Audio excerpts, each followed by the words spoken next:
Thor Marvel universe के सबसे strongest characters में से एक है और हल्क को अगर कोई बराबर की टक्कर दे सकता है तो वो है थॉर। ऐसा मैं नहीं, ऐसा खुद स्टैनली कहते हैं। तो स्टैनली ने जब थॉर को मार्वल यूनिवर्स में लाया था तो उन्होंने कहा था कि हल्क मार्वल यूनिवर्स का सबसे स्ट्रॉन्गेस्ट कैरेक्टर है और अगर कोई हल्क को बराबर की टक्कर दे सकता है तो वो है खुद एक गॉड, और थॉर एक गॉड है। तो इसीलिए थॉर की एंट्री मार्वल यूनिवर्स में हुई थी। बट आज एमसीयू ने जो थॉर की हालत कर दी है उसे देखकर तो थॉर भी यही कहता होगा कि जो इसमें आया। अरे मुझे ये सब इंट्रो में नहीं करना चाहिए वैसे। खैर, तो आज मैं बात करने वाला हूँ थॉर के डिस्ट्रक्शन पर कि कैसे एमसीयू ने थॉर जैसे गॉड ऑफ थंडर को डिस्ट्रॉय कर रख दिया है। तो एमसीयू ने थॉर को फिजिकली कम और मेंटली ज्यादा वीक एंड टॉर्चर किया है। और थॉर 1 और 2 में थॉर एटलीस्ट कॉमिक वाला एटीट्यूड रखता था जो कि ज्यादातर सीरियस एंड इंटेंस रहता था। बट उसके बाद थॉर को जो जबरदस्ती एमसीयू ने बाकी के कैरेक्टर्स की तरह फनी कैरेक्टर बनाया है उसने थॉर को डिस्ट्रॉय करके रख दिया है। तो आइए जानते हैं कुछ logical facts about Thor।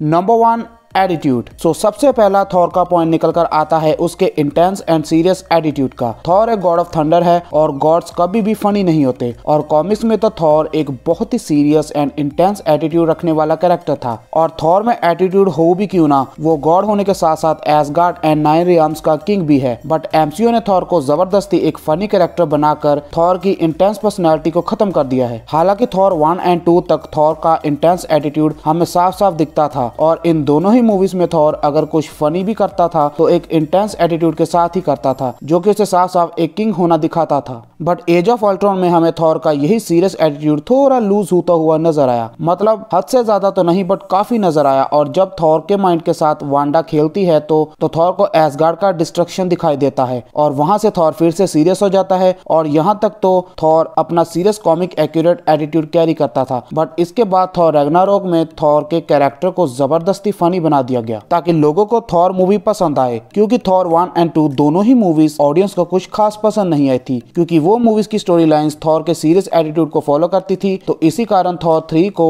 Marvel ने इतना ज्यादा फनी बना दिया। और यहाँ पे गलती सिर्फ मार्वल वालों की नहीं बल्कि फैंस की भी है, क्योंकि हमें बस ह्यूमर चाहिए। भले ही ह्यूमर मूवी की story line, theme and characters को सूट ना करे बट हमें सिर्फ ह्यूमर चाहिए। और इसी रीजन के कारण थॉर का सीरियस एटीट्यूड बर्बाद हो गया। Number 2, unnecessary comedy. मार्वल के पास अपनी मूवीज को बेटर बनाने का बस एक ही तरीका है, उसे कॉमेडी बना देना। और यही काम मार्वल ने थॉर 3 के साथ भी किया और एज एक्सपेक्टेड रिजल्ट भी बहुत ज्यादा बढ़िया आया और मूवीज बहुत ही बड़ी सुपरहिट गई as compare to other previous 2 movies of Thor. But इसकी कीमत मार्वल ने चुकाई थॉर जैसे इंटेंस कैरेक्टर को जबरदस्ती फनी कैरेक्टर बनाकर। तो ये वाला पॉइंट पूरी तरह से थॉर रैग्नारोक के ऊपर बेस होने वाला है। तो थॉर रैग्नारोक मूवी थॉर की लाइफ की सबसे saddest and heartbreaking movie होनी चाहिए थी। बट मार्वल ने इस मूवी को 100% कॉमेडी बना के जबरदस्ती इसमें ह्यूमर भर दिया। यार ये मूवी मुझे भी बहुत ज्यादा पसंद आई। बट हर मूवी में आप ह्यूमर तो नहीं डाल सकते, और अगर ह्यूमर डालना है तो कम से कम हीरो के करीबी लोगों को तो मत मारो। तो थॉर रैग्नारोक मूवी में थॉर अपनी लाइफ की सबसे प्यारी चीज, या मैं कहूँ कि जो भी उसकी लाइफ में बचा था वो सब कुछ खो देता है। जैसा कि मूवी की स्टार्टिंग में ही थॉर अपने मेंटर, अपने आइडल, अपने प्यारे फादर को खो देता है। और अभी इस बात से थॉर ओवरकम भी नहीं कर पाता कि तभी उसकी बहन हेला एंट्री लेती है जो कि एसगार्ड को अपना गुलाम बनाना चाहती है। और इस पॉइंट पे थॉर को हेला से तो नफरत थी ही, और वहीं लोकी के साथ भी उसे नफरत होती है क्योंकि वो अपने फादर ओडिन की डेथ का जिम्मेदार लोकी को मानता है। और इतना सब कुछ काफी नहीं था कि उसका मोस्ट प्रीशियस वेपन द म्योरिन को भी हेला एक खिलौने की तरह तोड़ देती है। और इसके बाद थॉर को बहुत ही शौक लगता है। और फिर इससे पहले कि थॉर इस सब का अफसोस मनाता, वो अनविलिंगली साकार प्लैनेट पर पहुंच जाता है। और फिर क्लाइमेक्स में थॉर को हेला को हराने के लिए अपने पूरे के पूरे एसगार्ड को डिस्ट्रॉय करना पड़ता है, जो कि कहीं से भी कोई भी इजी बात तो नहीं लग रही। तो ओवरऑल इस मूवी में थॉर ने लगभग सब कुछ खो दिया था, जैसे कि अपने फादर, अपना म्योरिन, अपने वॉरियर 3 जैसे रिमार्केबल बेस्ट फ्रेंड्स, अपना एसगार्ड और यहाँ तक कि अपने सेक्सी गोल्डन बाल भी। तो इतनी सारी ट्रेजिक चीजें होने के बाद अगर आपकी मूवी सबसे ज्यादा फनी मूवी है तो भाई सॉरी, इससे ज्यादा स्टूपिड चीज तो कोई हो ही नहीं सकती। आई मीन थॉर ने अपनी लाइफ के सबसे ज्यादा प्रीशियस चीजों को खो दिया है, बट ऑडियंस को कुछ भी फील नहीं हुआ क्योंकि मार्वल ने थॉर के इतने सारे दुखों को अननेसेसरी कॉमेडी के साथ कवर कर दिया था। यार ऑडियंस को कम से कम थोड़ा इमोशनल तो होने दो थॉर के लूज के लिए, ऑडियंस को थोड़ा कनेक्ट तो करने दो थॉर के ग्रीफ के साथ, बट नहीं, उल्टा ऑडियंस तो छोड़ो, एमसीयू ने तो थॉर को भी सैड नहीं होने दिया उसके लॉस के ऊपर। और मार्वल ने थॉर को एंटायर मूवी में एक अननेसेसरी फनी कैरेक्टर बना के रख दिया, जो कि बस बिना बात के कॉमेडी किए जा रहा है। I mean, इतना सब कुछ होने के बाद कौन एक फनी एटीट्यूड रख सकता है? इतना सब कुछ बुरा होने के बाद बंदे का एटीट्यूड नेचुरली सीरियस हो जाता है। और अगर आपको यकीन नहीं होता तो आप बैटमैन का एग्जाम्पल देख लो, जो कि अपने पेरेंट्स को खो देता है और उसके बाद वो बैटमैन बन जाता है। और फ्रैंक कैसल भी अपनी फैमिली को खोने के बाद ही पनिशर बनता है। और Daredevil, black canary, green arrow और ऐसे ही बहुत सारे सुपर हीरो, सबकी यही कहानी है। बट यहाँ पे थॉर के साथ तो कुछ और ही हो गया। तो नंबर 3 पर है मेंटली टॉर्चर। तो एमसीयू में अगर कोई सुपर हीरो सबसे ज्यादा मेंटली टॉर्चर हुआ है तो वो है थॉर। और एमसीयू ने थॉर को इतना ज्यादा मेंटली टॉर्चर किया, इतना ज्यादा टॉर्चर किया कि वो एक गॉड होने के बावजूद भी डिप्रेशन में चला गया। तो शुरू से शुरू करते हैं। तो थॉर 1 में पहले थॉर को अपने ही प्यारे भाई के साथ लड़ना पड़ा और फिर उसका भाई मारा गया। और फिर थॉर को पता चलता है कि उसका भाई जिंदा है और अवेंजर्स 1 में उसने न्यूयॉर्क पर अटैक करवाया है। और फिर थॉर 2 में थॉर को अपनी सबसे प्यारी चीज अपनी माँ को खोना पड़ता है। और इसके बाद थॉर को अपने भाई को फिर से खोना पड़ा।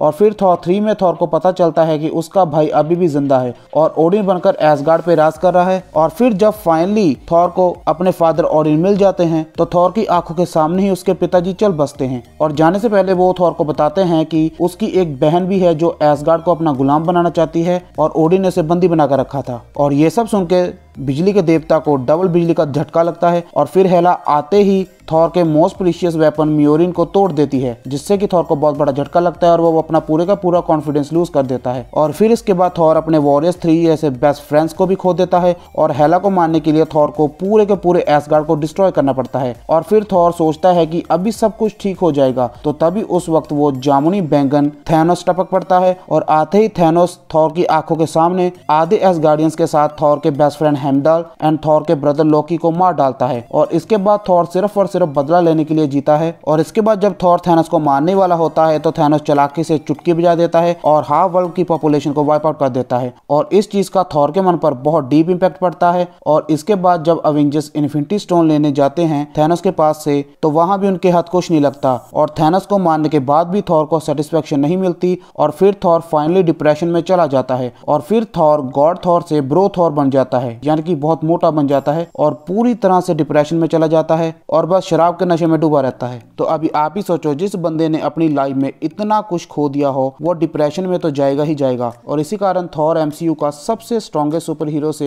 एक बहुत ही वीक सुपर हीरो बन गया। और इस तरह एमसीयू ने थॉर को मेंटली टॉर्चर कर करके उसे एक बहुत ही वीक सुपर हीरो बना दिया। तो नंबर 4 पर है स्ट्रेंथ। तो सुपर हीरोज में जो सबसे पहली एंड मोस्ट कॉमन चीज होती है वो है स्ट्रेंथ। और एमसीयू के थॉर में हमें यही सबसे कम देखने को मिली। कॉमिक्स में थॉर हल्क जितना ही स्ट्रांग है। और कॉमिक्स में थॉर तभी बैटल में उतरता था जब बात कंट्रोल से बाहर होती थी और जब अवेंजर्स को अपनी फाइट खत्म करनी होती थी। और कॉमिक्स में थॉर की एक अलग ही दहशत थी। बट एमसीयू में थॉर की एक फुल पोटेंशियल को हमें कभी दिखाया ही नहीं गया। हाँ, हमें अवेंजर्स इन्फिनिटी वॉर में थॉर की उस पोटेंशियल को देखने का मौका मिला जब उसे स्टॉर्म ब्रेकर मिला था, बट एंड गेम में वो भी फीका पड़ गया। यानी एमसीयू के हिसाब से थॉर अपने वेपन के बिना बिल्कुल यूजलेस है। तो अब बात करते हैं थॉर की फाइट जर्नी की। और हमारी लिस्ट में थॉर 1 नहीं है, क्योंकि थॉर 1 में थॉर लोकी के साथ फाइट कर रहा था और वो उसका भाई था, तो इसलिए वो उस पे अपनी फुल पोटेंशियल, अपनी फुल स्ट्रेंथ का यूज नहीं कर रहा था। तो हम बात करते हैं थॉर 2 से। तो थॉर 2 में भी थॉर मैलेकिथ के साथ कुछ खास तरीके से फाइट नहीं कर पाया। और यहाँ तक कि थॉर 2 में थॉर मैलेकिथ के चमचे से ही काफी बुरी तरह से पिटा था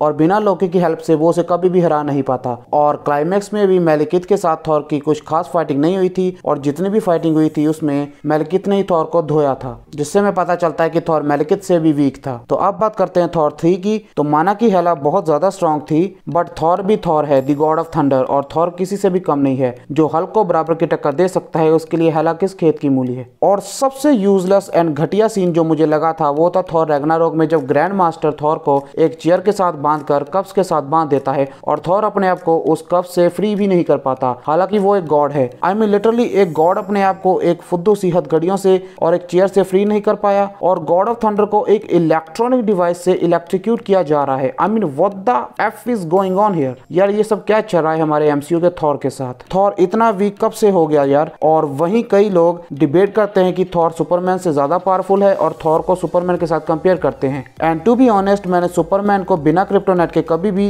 ऐसे वीक होते हुए नहीं देखा और ऐसी कोई भी कप्स मैंने आज तक नहीं देखी जो कि सुपरमैन को ऐसे थॉर की तरह बांध कर रख सके और कप्स को सुपरमैन ऐसे तोड़ता है। And in the case of Thor, never mind. MCU ने थॉर को बिना उसके वेपन के बस एक नॉर्मल बीइंग प्रेजेंट किया है। फॉर एग्जांपल, आप थॉर को रैग्नारोक में देख सकते हैं कि वो बिना वेपन के कितना वीक फील करता है। और अगर आप सोच रहे हैं कि तभी क्लाइमेक्स में थॉर बिना उसके वेपन के काफी अच्छी फाइट देता है, तो भाई मैं कहूंगा कि आप क्लाइमेक्स को दोबारा देखें। उस क्लाइमेक्स में थॉर ने बस हेला के चमचों को मारा था और हेला के सामने तो वो एक मिनट भी नहीं टिक पाया था। और फिर इन्फिनिटी वॉर की बात कर लो, जब थैनोस हाफ एस गार्डियन को मार डालता है थॉर के सामने और थॉर कुछ भी नहीं कर पाता और उसका भाई एंड बेस्ट फ्रेंड दोनों उसके सामने मारे जाते हैं और फिर भी थॉर कुछ नहीं कर पाया। और यहाँ तक कि थॉर उस वक्त अपने आप को कर्वियस ग्लेव की गिरफ्त से भी नहीं छुड़ा पाया था। और फिर वही सेम थॉर स्टॉर्म ब्रेकर की हेल्प से थैनोस का सीना चीर देता है। इससे ये पता चलता है कि एमसीयू का थॉर बस अपने वेपन के साथ ही स्ट्रॉन्गेस्ट है और बिना वेपन के वो अपने आप को हथकड़ियों से भी नहीं छुड़ा सकता। और अगर आप थॉर को सुपरमैन के साथ कंपेयर करना चाहते हैं तो पहले सोच लेना कि सुपरमैन को किसी भी वेपन की जरूरत नहीं पड़ती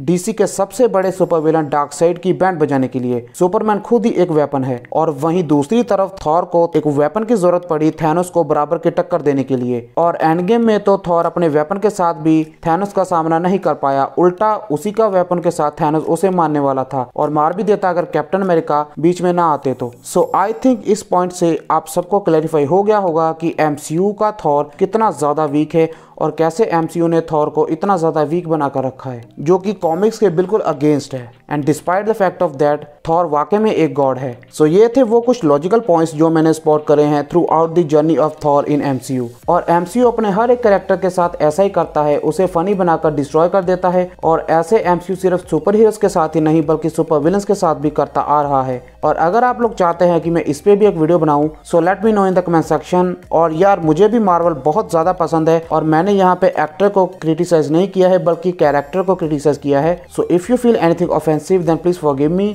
बट सच तो यही है कि मार्वल हमारे फेवरेट सुपर हीरोज की फुल पोटेंशियल को कभी मूवीज में दिखाता ही नहीं है, उल्टा उन्हें फनी बनाकर डम बनाकर हमें प्रेजेंट करता है। So if you like this video then please give me a thumbs up and a subscribe, and now I will see you in my next video. Till then, goodbye.